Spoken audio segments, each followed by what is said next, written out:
Interstate 40 stretched endlessly through the Arizona desert, carrying the Morrison family toward what they thought would be a simple vacation.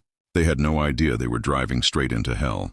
Mike Morrison gripped the steering wheel, announcing cheerfully to his family, "Next stop, the Grand Canyon." His 16-year-old daughter, Emma, rolled her eyes and muttered about how original that was, while his wife, Sarah, shot their daughter a warning look. "About attitude adjustments and family time, 12-year-old. Jake pressed his face against the window, excitedly counting cacti. The first sign of trouble came at mile marker 187, a grinding noise from beneath the hood, followed by a metallic shriek that made everyone wince. Mike pulled over at the next exit, a lonely off-ramp leading to a truck stop called Desert Rose Travel Plaza. "Probably just needs oil," he said, though his voice carried doubt. The mechanic at Desert Rose was a wiry man named Earl, with grease-stained coveralls and eyes that seemed to see too much. He popped the hood and whistled low. "Radiator shot transmission's leaking," Earl declared, shaking his head gravely. "You folks are lucky you made it this far. I can fix her up, but it'll take till morning, maybe longer." When Sarah protested about their Grand Canyon reservations, Earl just shrugged and suggested the hotel across the street. "The Cactus Inn," he said. "Tell Dolores I sent you, she'll give you the family rate." Earl smiled, but his eyes held secrets darker than the desert night. The Cactus Inn looked like it had been transplanted from a 1970s horror movie. Pink stucco walls, neon vacancy sign flickering intermittently, and a parking lot that seemed too empty for a busy highway stop. Dolores, the desk clerk, was a heavy-set woman with bottle blonde hair and a smile that didn't reach her eyes. "Earl sent you," she said sweetly. "Oh, you're the lucky ones. Last 2 connecting rooms I got." She handed over old-fashioned metal keys, explaining that the ice machine was broken, but the vending machine worked fine. The rooms were exactly what Sarah expected. Thin walls, lumpy beds, and a persistent smell of stale cigarettes, but they were clean enough. And after a day of driving, the family was grateful for any rest.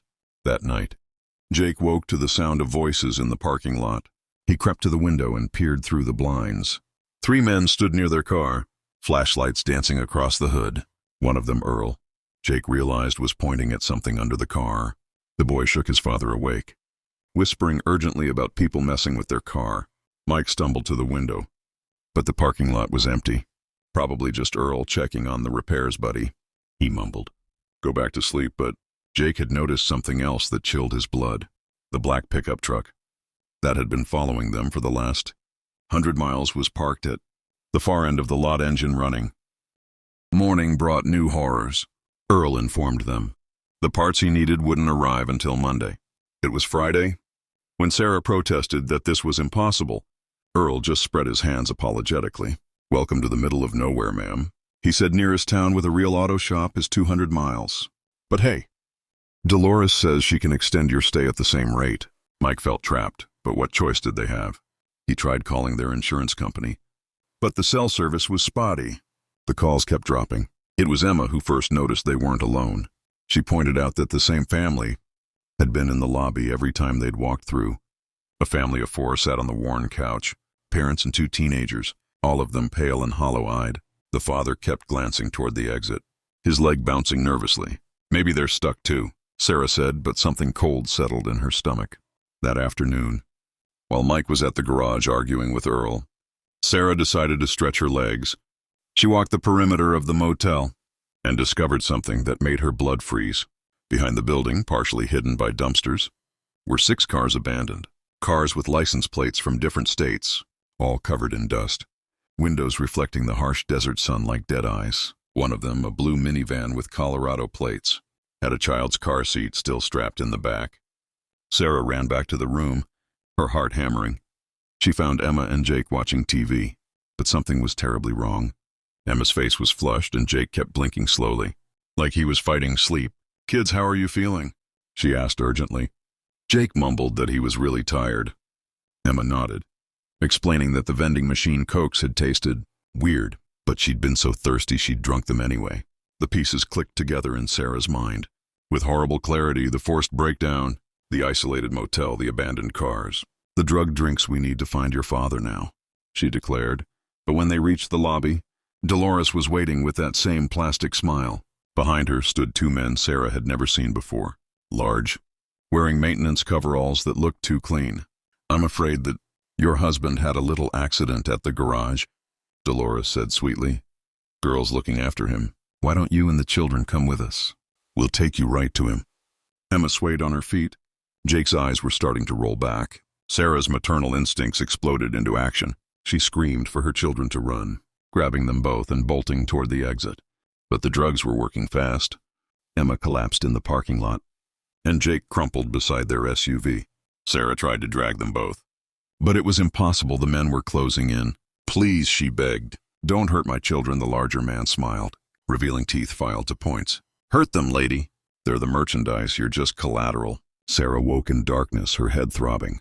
She was in some kind of basement. Concrete walls weeping moisture, the air thick with the smell of fear and human waste. As her eyes adjusted, she saw she wasn't alone. The family from the lobby sat against the far wall, but now she could see they weren't guests. They were prisoners. The father's left hand was missing 3 fingers. The mother's face was a map of barely healed cuts. The teenagers stared at nothing, their minds clearly broken. How long, Sarah croaked. 3 months, the father whispered. Maybe 4 time stops meaning anything down here.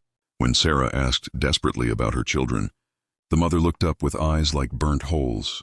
"The young ones go upstairs for the clients. The older kids." She pointed to a door marked with a crude red X. "They become workers if they survive the training." Sarah's world tilted as she asked what kind of place this was. "Trucker stop," the father explained, his voice hollow but not for gas. "For us, Desert Rose is just a front. They've been collecting families for years. The highway patrol never comes this way. Too many people paid off." Sarah heard footsteps on the stairs. Earl appeared, but now he wasn't pretending to be a mechanic. He wore tactical gear and carried a cattle prod that sparked blue electricity. "Wake up, Mommy. Time to make a choice," he announced. 2 men dragged Mike down the stairs. Her husband was barely conscious, blood streaming from his nose, his left arm hanging at an impossible angle. "Here's the deal," Earl continued conversationally. "Your boy Jake is real popular upstairs. Sweet kid, polite. Our clients appreciate good manners." He paused at Sarah's strangled cry. "Your daughter Emma's got some fight in her, which some folks like, but she bit one of our handlers. So now she needs discipline." Earl activated the cattle prod, electricity crackling menacingly. "You can take her punishment, or we can—" "Give it to Daddy here." "But someone's getting hurt tonight. Family values, right?" Sarah looked at Mike, barely clinging to consciousness, then at the broken family in the corner, who'd already made too many impossible choices. "Me," she whispered. "I'll take it." Earl's grin widened. "Smart, Mama. But first, you're going to help us with something." They dragged Sarah upstairs to what had once been the motel office. Now it was a command center, monitors showing highway traffic, radio equipment, and detailed maps marking rest stops. Across the southwest, this wasn't just one location. It was a network. Dolores sat behind the desk, but she'd shed her grandmother act. Now she wore tactical gear and had a pistol strapped to her thigh. "Sarah Morrison, right?"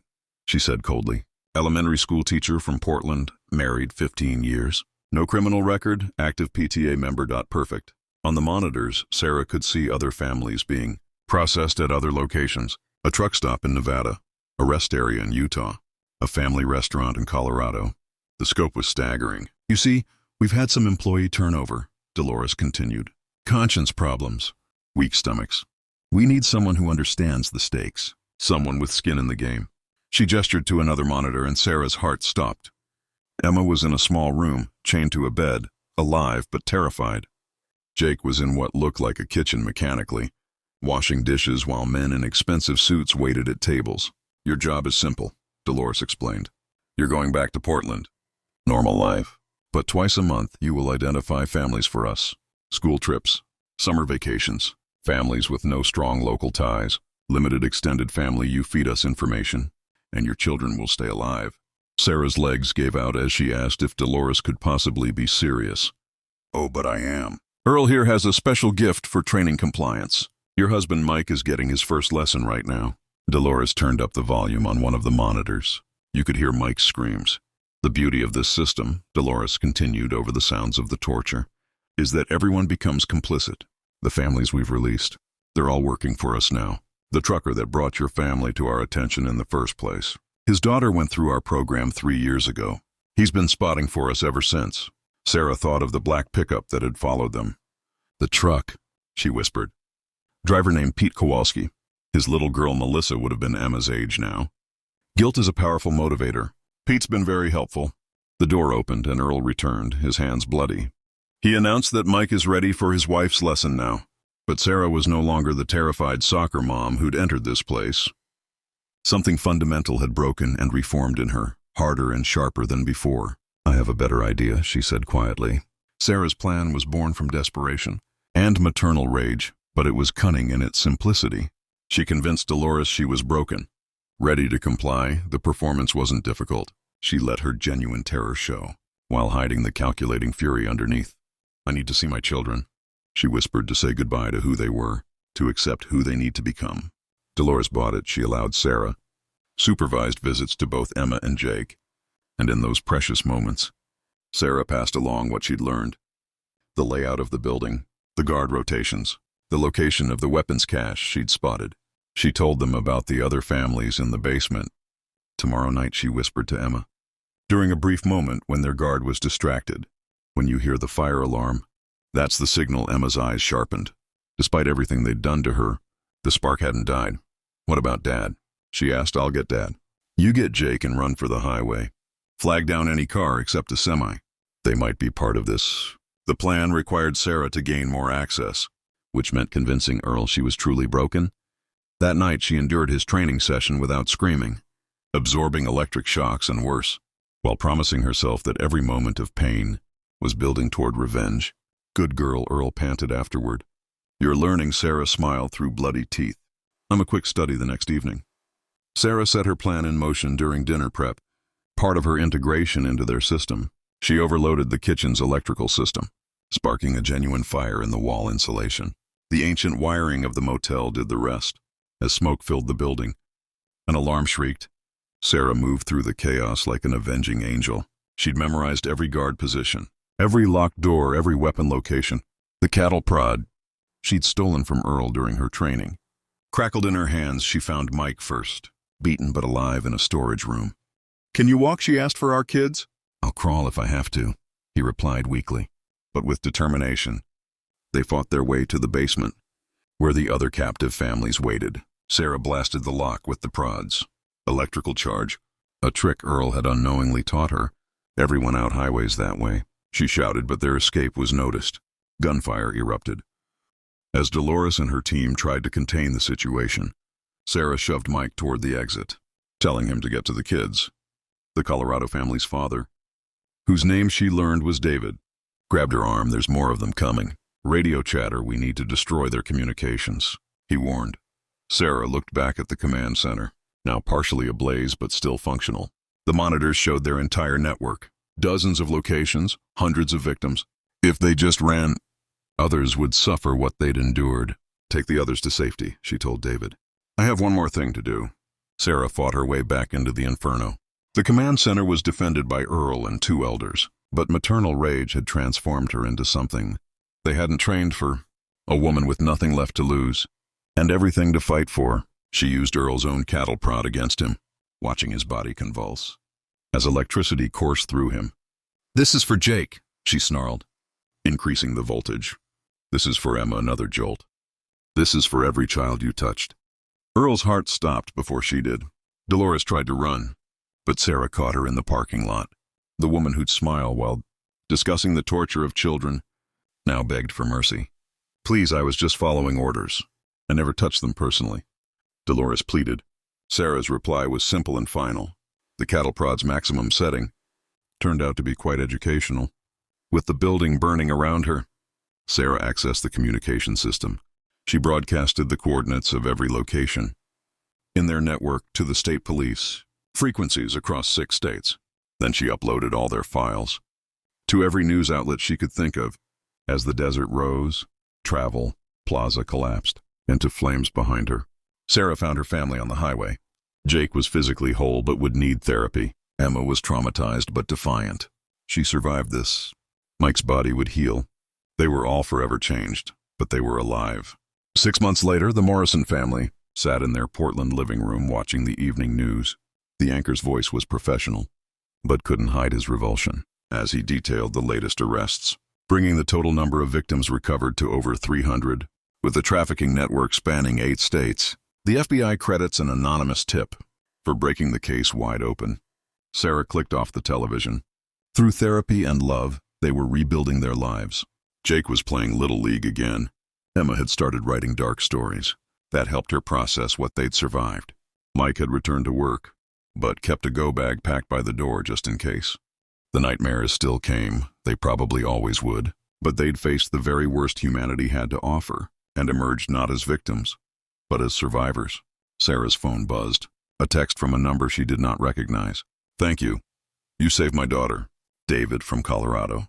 She smiled, deleting the message. They'd all agreed no contact between the families. Too dangerous, and they all needed to heal in their own ways. But sometimes late at night, when the house was quiet, Sarah would remember Earl's final moments and feel no guilt whatsoever. Some people deserve to burn. Outside thunder rumble across the Oregon sky. And Sarah Morrison, mother, teacher, survivor, slept peacefully for the first time in months. Her family safe under her roof. The road trip was over, but their journey is just beginning.